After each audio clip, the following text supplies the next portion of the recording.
Welcome back to Eduwell. Today we're talking about something that I think so many of us can relate to.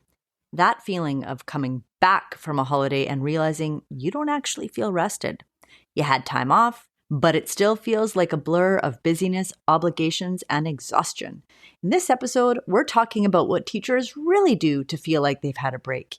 We're bringing tips from fellow teachers who make their breaks count. So grab a warm drink, maybe a cozy blanket, and let's get into it. Welcome to the Eduwell Podcast, a show created for, by, and with teachers. I'm Alex. And I'm Chelsea. Our goal is to share insights and connect with fellow teachers on how to thrive both personally and professionally.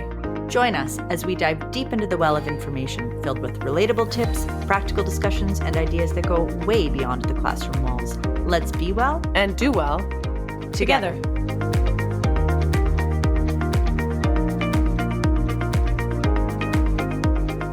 All right, Chelsea. So we have to be honest with the listeners. This is our second taping on this episode because we had taped it before and we weren't thrilled with the outcome of it. And so we decided to take another chance at this episode, but mix up how we're going to do it. So why don't you lay it out for us? Okay, so we figured we needed some real actionable tips from teachers who are going into their holidays who can tell us what they do to actually make them feel like they had a break. Because I know I have had that feeling when I get back to school after a couple weeks off and my break was so busy that I don't feel like I had a break and I'm kind of still in survival mode. So I now make sure that I design my breaks to make it feel like I really had a break and I was rested and I did the things that I want to do.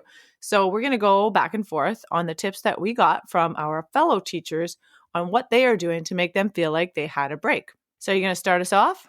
Yeah, I can start us off.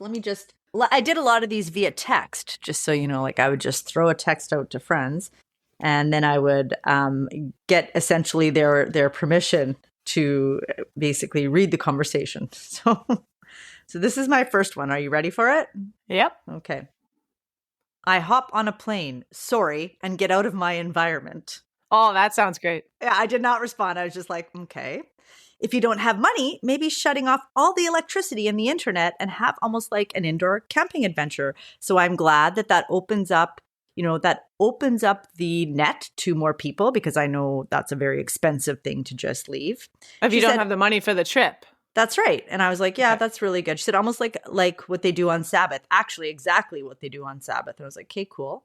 And then I stayed a little silent because, you have to make space for another person to respond. And if I had been like, good, thanks, I wouldn't have got any more. So I was like, okay, sweet, LOL. And then I get this. And this is something that I happen to do with this friend and several of my friends a lot. And she said, sauna, taking nature walks. But everyone always knows those. You're right, we do know, but a good reminder is a great thing. And then I'm supposed to tell you one thing, but I'm dealing with one person. Okay, is that okay that I'm mixing this up a bit?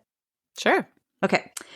And then she gave me a really good one that I feel is planning with the end in mind, which is before the holiday, she does a really good assessment piece.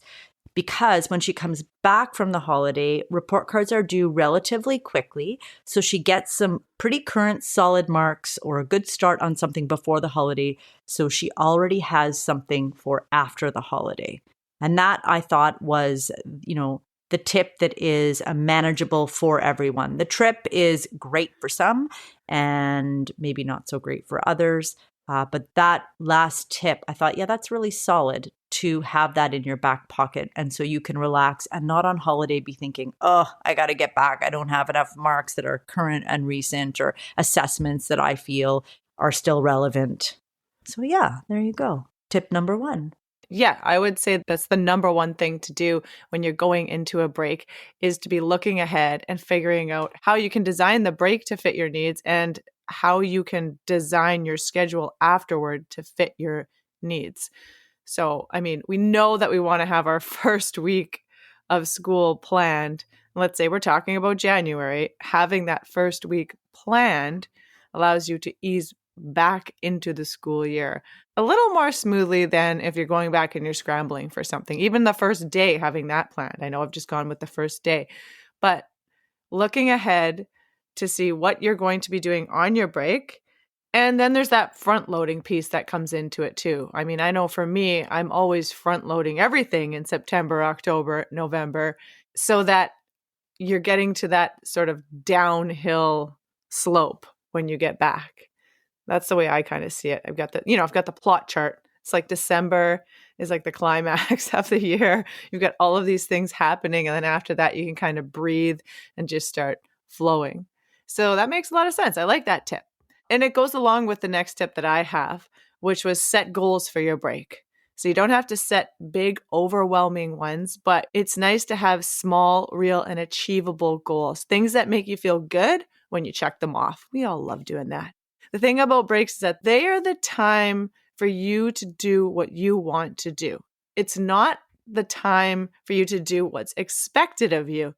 So setting goals helps make that happen. And honestly, this gives you a little internal reward, that sense of, yeah, I actually did what I set out to do, but we do have to be prepared for the goals to shift a little bit because sometimes rest looks different than we planned, which is okay.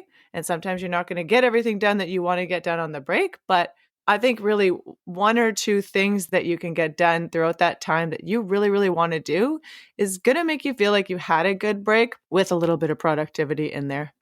That's fabulous. Now, would one also consider having 3 goals that are simply just for them? So there's the productivity goal, but then there could also be the 3 goals of I'm going to carve out this chunk of time for myself and make sure that I go and do this for me. Those could also be non-productivity goals, but yeah, you want to read that book. Producing energy for yourself. Yeah. Like those count as goals. Okay, just glad we're on the same page. Okay, that's awesome. Yeah, so I thought that was a good tip. Okay, what's your next one? All right. My next one is called One and Done. And one and done means you essentially dedicate one single day.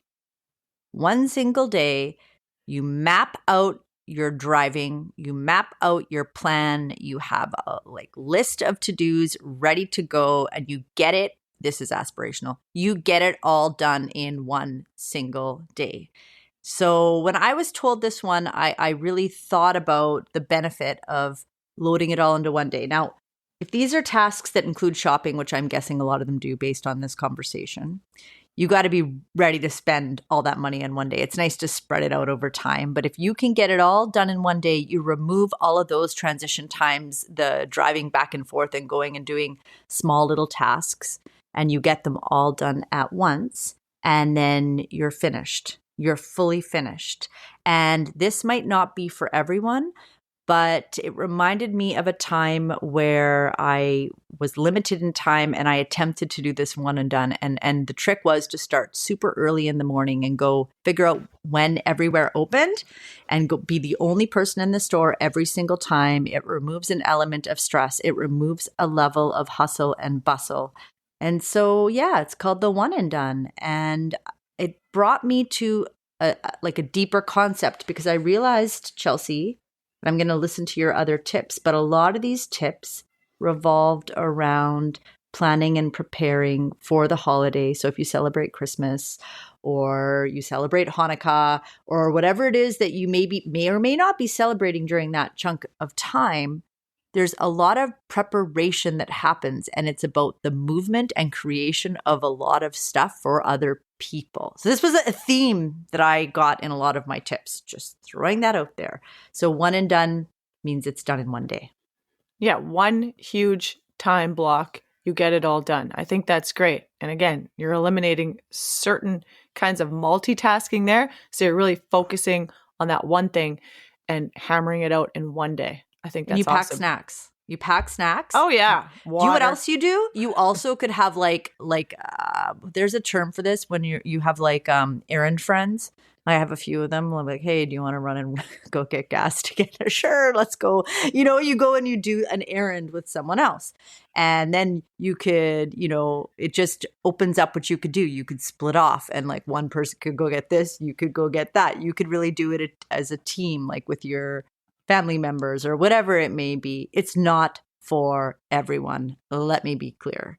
But if you like a challenge and you find that that portion of the holiday doesn't bring you joy, and you find that it's creeping into every day of your holiday, like I often have, like running a bunch of errands, then this might be something to consider. It's like a blitz. Blitz, yeah, it is. That's great. And you've got collaboration and connection in there Are too. Look are at you you go are with you with sick your seeing pals. the I Hygge just episode? I could do a We did report card 3 out of 6. on your tip right there. I think you could. That's impressive. Okay. All right. I want to hear your next one. I'm very curious. Well, you know what? We're still on the topic of being prepared here. Because this next teacher, it is similar to what we're talking about, but let's face it, we do need to be prepared for the holidays. The more prepared we are, the earlier we start, the better it's going to go. Quote, this person said, I don't feel like I've really had a break if I don't start getting things ready before it begins. So this person starts setting up parts at a time, whatever that may be, making plans, buying things, getting the food prep ready, all of that stuff well ahead of time. I was on a trip with some sports moms this summer and they were buying stocking stuffers in the summer, which I was kind of like, oh no, I am not doing that right now. But good for them. So Mhm. yeah, that's always good. Now that's doing small things, again, that are going to add up on your break, or you've got the blitz. So take your pick. But regardless, you're still clearing some kind of mental space that you need during that holiday, or physical space. You know what that made me think about, just the way that you illustrated that, is a story. Sorry to everyone who might not want to hear a story right now, but when I was younger, when I was a teenager and my mom was working and my sister, my mom and I, we lived together, obviously. Life was very busy, very hectic, and we were not ever feeling ahead of the game. And there were reasons for that, and they were all legitimate. So let me just be clear. We would go to a tree farm and we would cut down our tree, and we'd be lucky if we did it 2 or 3 days before Christmas. And it was always this, we have to do it. And we still enjoyed it, but it was hectic and it was pressure filled because we always felt, I think the feeling is almost like we'd robbed ourselves of all that time with the tree because we weren't prepared. We fit it in when we could, and then it was always a rush to decorate. When life became a little more even keel, and let's say my mom retired, and I, many moons ago moved out and, have my own family in my household, and I never did it. Just for the record, I always came home and the tree and the lights were up, and then the decorating happened as a family. But the tree went up really early. And I think the rule in the house, which I finally figured out the pattern, it takes me a while, was after Remembrance Day, our tree always went up.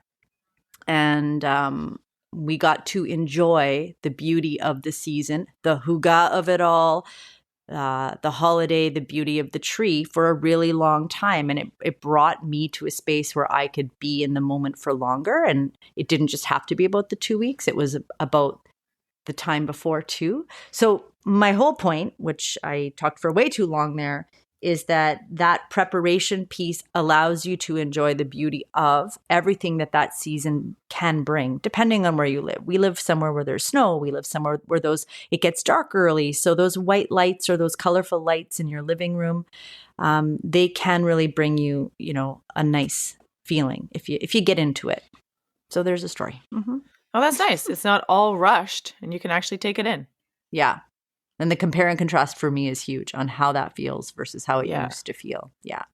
But again, that was all situational. Yeah. Depends on where you are. Yeah. Okay. Here's a good one. I delete my alarm schedule and I don't check my email. And this person also mentioned that he changes up his workout routine. So no super early mornings, no strict schedule, just movement when it feels good, when it feels right. And I like this. This is really nice because we're always trying to stick to these rigid schedules. But when we're on our break, it's a nice reminder that we can take it easy. It doesn't always have to be super productive to be meaningful. And it's about giving yourself that permission to just slow down, step back, keep a loose structure, which is something that we need to think about when we're in the classroom too. It doesn't all have to be so rigid, so strict, and just move through your days on your own terms on your break. Who doesn't love that?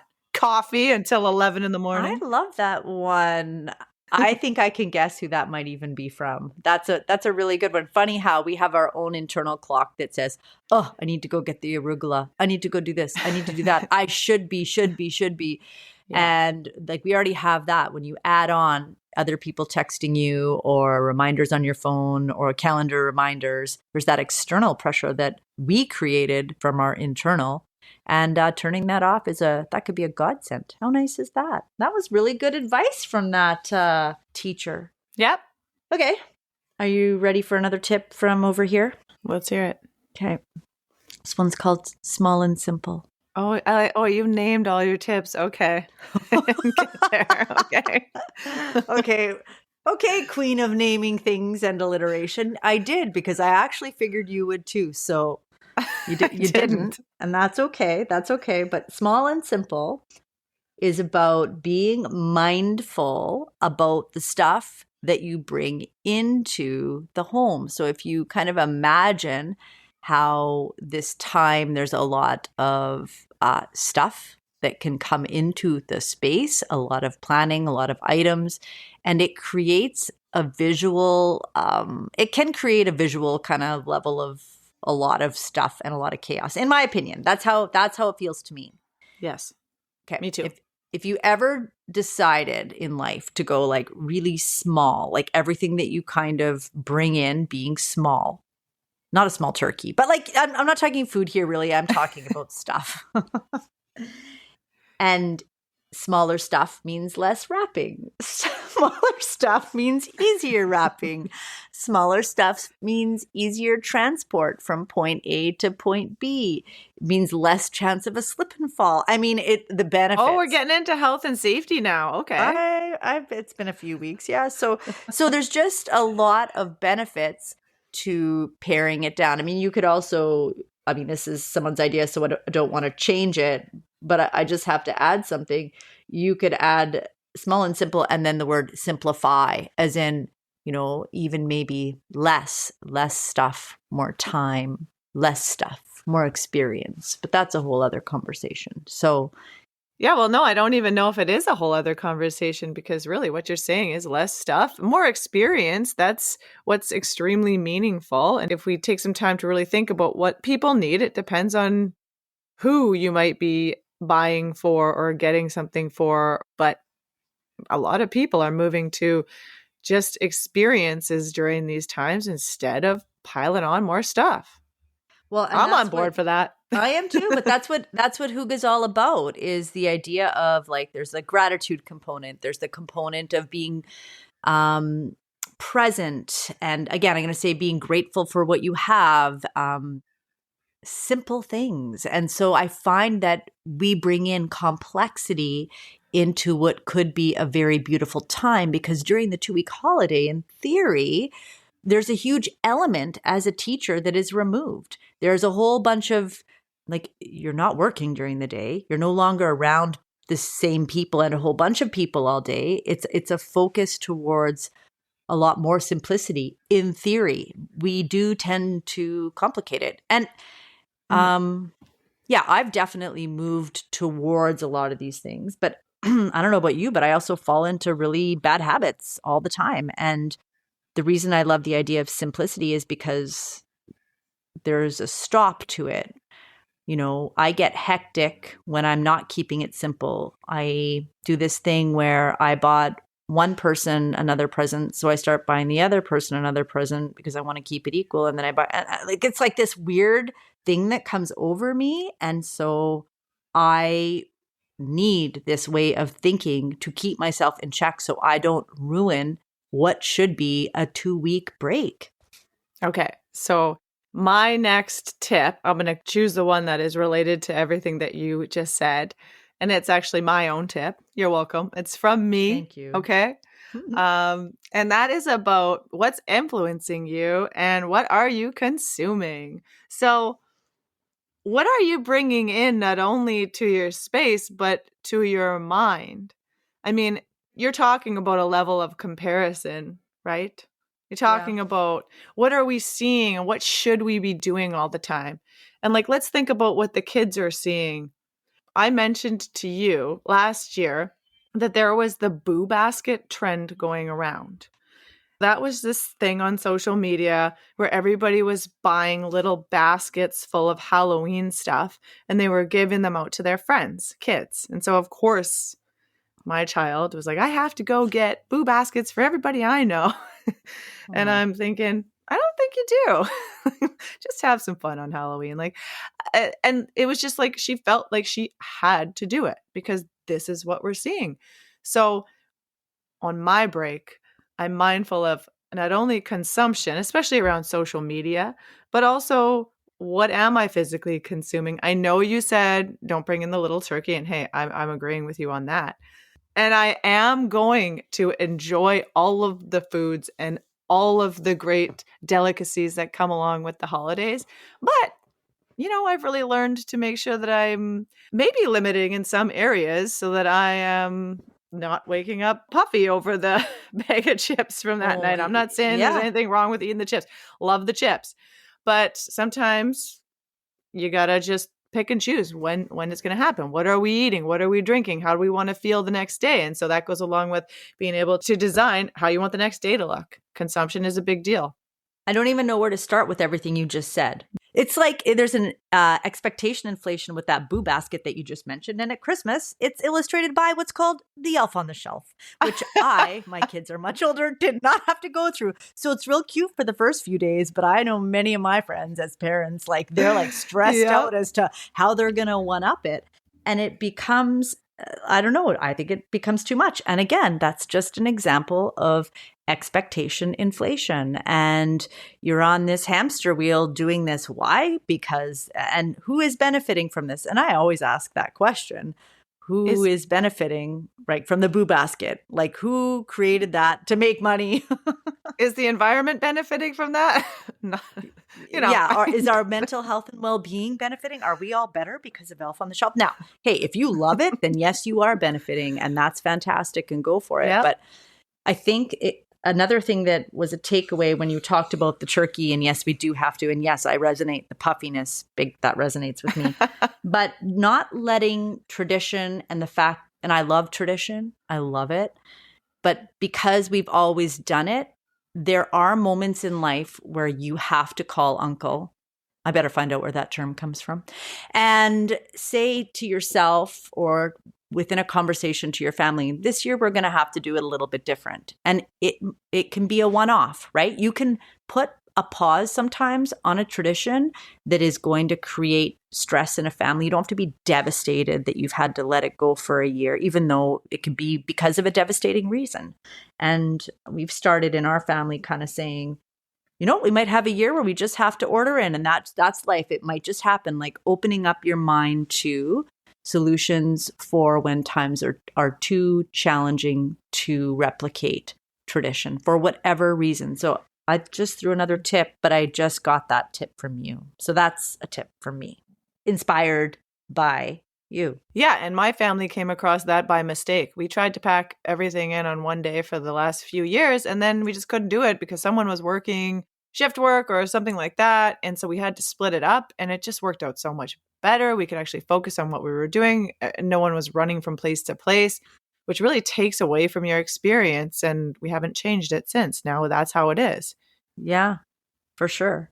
I was surprised though when I threw out like this question to people, how many people did respond in a way, like a lot of lists. We're all making a lot of lists. We are all preparing, and a lot of the lists revolve around gift giving. If you're celebrating Christmas in that chunk of time, a lot of the lists involved gift giving. And when we first started talking about the episode, because we know the outcome that we want, we want people to get ahead of things so that they can. And that part of the answer was missing for me, what the relax was and how to get there. So, I mean, and that's kind of what happens every year is you got great intentions and you got great plans. And then if you don't schedule things and make that outcome happen, then the usual happens, which is for a lot of us, hustle and bustle. And then there's just acceptance of that's how it is. There's a level of acceptance. Yeah. And another really great tip from one of my teacher friends is to remember to Give from the overflow of your well. So fill your well up first and then give from your overflow. We got to be full, then we can give. What do you think, Alex? Yeah, I like that. And as you're saying it, I'm picturing myself walking on the crunching snow. And in my head, I'm saying, I learned this from you. I have all the energy in the world. I have all the energy in the world. And then I picture always white lights around the well around this time of year. And of course, sometimes it's nice to sit outside, even in the winter, with some hot cocoa. Yeah. So we're just sitting around the well in the cold, enjoying it. Little Hygge moment. I've got hot shots in my boots. Don't worry. I'm fine. All right. I think it's time for the takeaways. Okay, takeaway number 1, and I keep saying it. Know that you have the choices to design how your break looks and how you're going to feel when you get back from that break. Tip number 2, go with the flow, but don't be afraid to take action and change something in the holiday that isn't working out for you and your family, even if it's a tradition. Tip number 3, do keep looking ahead because it only pays you forward. We know that as teachers, but we're going to say it to you again. Thanks for listening to the Eduwell podcast. If you enjoyed today's episode, please share it with a friend, subscribe, and leave a positive review. It helps others to find us. Follow us on Instagram and Pinterest to help spread the word. For more inspiration, tips, and book recommendations, just head to the show notes and join the Eduwell newsletter today. Until next time, be well and do well.